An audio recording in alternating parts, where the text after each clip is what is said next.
Metal Gear Survive has largely been dismissed by the fandom. Both critics and fans thought that a shift to zombie survival gameplay and a departure from the franchise's high-concept themes felt like an insult to Metal Gear's legacy.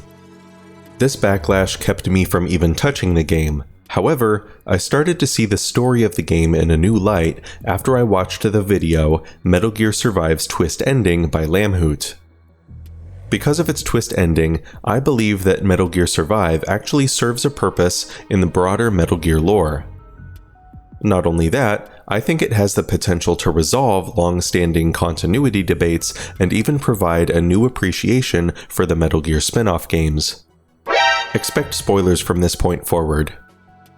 The twist ending of Metal Gear Survive reveals that the world of Dite wasn't a portal to hell. It was Earth, far in the future, after war had collapsed civilization.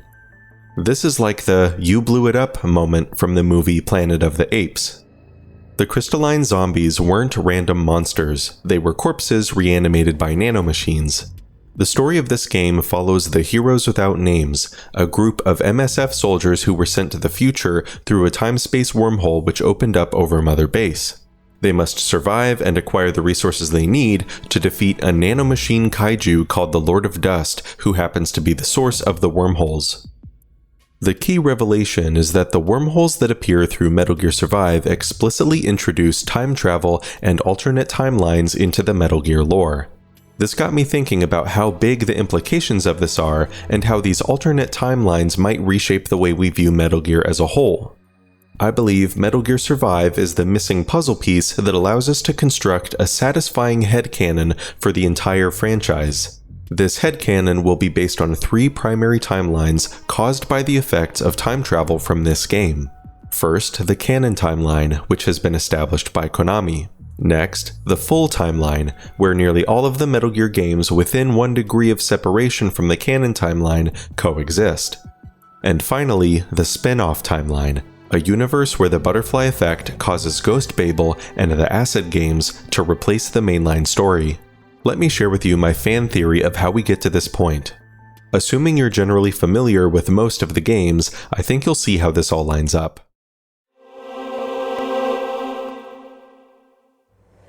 Konami has published a well-known graphic which lays out the official Metal Gear canon. You'll notice that Metal Gear Survive is absent from this timeline. However, Survive has a direct tie-in to the Phantom Pain. Metal Gear Survive begins with a time-space wormhole opening over Mother Base after the events of Ground Zeroes, pulling soldiers into the future. At the end of Survive, players can choose a good or bad ending. In the bad ending, the captain travels back through a wormhole instead of helping to defeat the Lord of Dust, and is then revealed to be one of the wandering soldiers from the Phantom Pain side missions. This means that the time loop of the wormhole opening over Mother Base will not be closed, and so the bad ending will occur 10 times in total to account for all of the wandering soldiers and them fleeing from defeating Lord of Dust. In the good ending, an alternate version of the captain stays and helps the Heroes Without Names defeat the Lord of Dust. This victory closes the time loop, preventing the original wormhole over Mother Base from ever appearing, therefore erasing Metal Gear Survive from the canon timeline. That being said, some elements of Survive still bleed into the canon timeline. My theory is that the character Chris Goodluck, who was sent back in time as a child before the player chooses the good or bad ending, still exists within the canon timeline. This is supported by the post-credits scene of Metal Gear Survive, where Goodluck is berated because his prediction of the wormhole's appearance over Mother Base never comes true. This suggests that in the canon timeline, Survive never happened because the time loop was closed, yet Goodluck and the wandering soldiers remain. But if Survive erases itself from the canon timeline, what timeline does it exist in?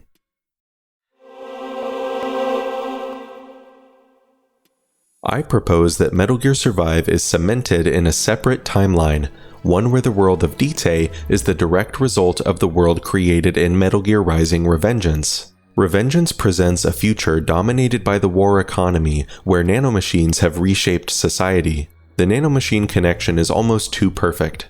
In this timeline, Metal Gear Portable Ops occurs before Peace Walker without being dismissed away. Any disputes about Frank Jaeger's age and his backstory as null are put to rest because the full timeline, not the canon timeline, is where Portable Ops finds its home. Before Metal Gear Solid 2, Snake and Jack were actually placed into a VR training environment to undergo the simulation scene in Metal Gear Solid Mobile. After Metal Gear Solid 4, the war economy resurges, leading to the events of Metal Gear Rising: Revengeance. This world paints a picture where there is an abundance of nanomachines, son! Civilization eventually collapses, and Metal Gear Survive's future segment takes place only in this timeline because of how the time loop was closed following the Lord of Dust's defeat. At the end of Survive, the AI pod, Virgil AT9, vows to help the heroes without names return to the past. I believe that they succeed, however, they'll end up creating a third timeline in the process.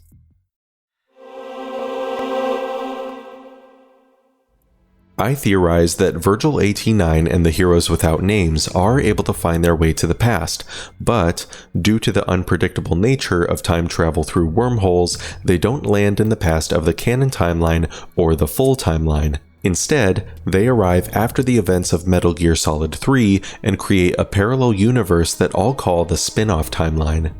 Here, their goal is clear. The heroes will be motivated to prevent Earth from becoming Dite. To do that, they must stop the rise of nanomachines and change the future. This would be their life's mission. In this timeline, the events of Portable Ops still follow Metal Gear Solid 3, but Gray Fox's destiny will play out differently in this universe. To prevent the world from ever becoming Dite, the heroes will have to defuse the conflict between Big Boss and the Patriots. They prevent the Peace Walker incident in the process. One effect of this is that the AI pods from Peace Walker, which would eventually become the nanomachine management system, are never built. The Ground Zeroes and Phantom Pain incidents are resultingly erased from the timeline as well. Another butterfly effect in the background is that Frank Jaeger won't have adopted Naomi Hunter or killed her parents. The events of the original Metal Gear will still occur. Big Boss will still create Outer Heaven, but as inspired by Gene, at the end of Portable Ops. The biggest difference is that Solid Snake will actually kill Big Boss instead of killing Venom Snake, who was never created due to the butterfly effects of this timeline. Not only that, but this would be the last time that Solid Snake ever sees Frank Jaeger. Instead of the events of Metal Gear 2, the story of Snake's revenge plays out. Big Boss proves to be hard to kill in any timeline, as he's resurrected as a cyborg in this title. That being said, he's finally dead for good at the hand of Solid Snake by the end. Because Snake never fights Gray Fox to the death in this timeline, maybe the cyborg exoskeleton was available for Big Boss instead, as imagined here by the artist TEOFT. In place of Metal Gear Solid, the events of Ghost Babel occur. Because of this, Naomi Hunter never injects Solid Snake with nanomachines, which in the mainline story would tie his fate to Foxdie. Also, Snake never learns the lesson from Gray Fox that he is not a tool of the government or anyone else. After taking out Blackheart's Viper and Metal Gear Gander, what more is there for this Solid Snake but to be holed up in the middle of nowhere in Alaska, drinking too much? Holed up in Alaska drinking too much is exactly where we find a retired Snake who's let his hair down when he's pulled into the events of Metal Gear Acid. This Solid Snake, who has proven to be a tool of the government, is killed off-screen by a mind-controlled clone that was made from him before the events of Metal Gear Acid 2. When not under mind control, the clone of Snake, who I'll refer to as Acid Snake, is a mercenary and resistance fighter who dismantles military regimes for a living. Under duress from an ex-FBI agent named Dalton, he helps resolve the Saint Logic incident, and in the process he learns that he was a test subject in the mystery that's unfolded. He learns that he was cloned from Solid Snake, and he has no past, explaining why he has no memories except for those of virtual reality training. With this revelation, he continues to help Dalton, but not because he's a tool of the government or anyone else. He finishes his mission and exposes the war crimes committed by the Saint Logic Company while taking out 2 Metal Gears in the process. Metal Gear Acid 2 is a fitting end for the spin-off timeline. As one Reddit user points out, Acid Snake is the only Snake to have normal friends and a happy ending to his story. Of course, my fan theory could be dismissed by the notion that any plot hole or discrepancy from the main Metal Gear canon simply takes place in virtual reality.